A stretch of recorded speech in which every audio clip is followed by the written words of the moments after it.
Alright guys, so in Absolute Aquatics, we're going to be making lids out of polycarbonate. It's going to be a pretty simple video. You've probably seen somebody do this before, but just because I want to make this video and I need to do it, I'm actually going to be making a lid like this for the sump of this tank. And as you can see on this, there's lots of condensation building up, and I just want to build a lid for the sump of this so that I don't have to top this tank off as often, as I'm not needing to do water changes, because there's nothing in it but snails. Alright guys, so when you're doing this, just measure the interior of the rim, and as you can see on this 20 long, it is, I would probably make it 11.5, just so there's a little bit of wiggle room, but it's still sealed.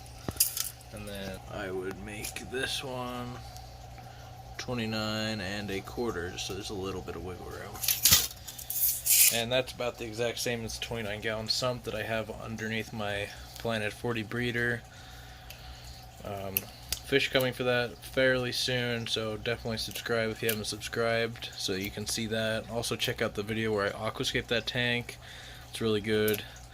And the only thing in there right now are bladder snails, and I made a video about that recently, and it's really popping off, so definitely go check out that video as well.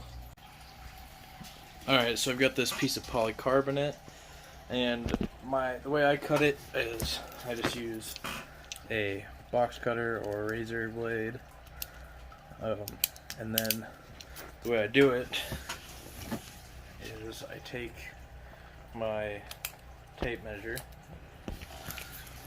and then if I was cutting at 2 inches, I would just cut right on that line that's already in it, where it's just kind of corrugated to hold it together, you know. There's a piece of plastic going this way, and so I just cut along that line to make sure everything was nice and straight. So I'm going to do that now, and then I'll throw it on the sump and show you guys the results. Alright guys, so as you can see, I've got it cut to shape, and I've cut those little notches out in each corner for the things that go into the sump, such as the cords for the pump and the heater, and then the hoses for the air, and then the in and out flows of for the sump system. So now I'm going to put it in.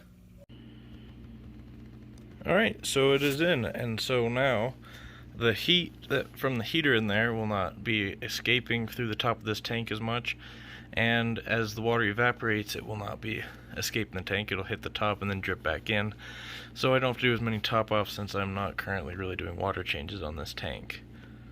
Alright guys, thank you for watching this video. I encourage you guys to like, comment, and definitely subscribe to the channel.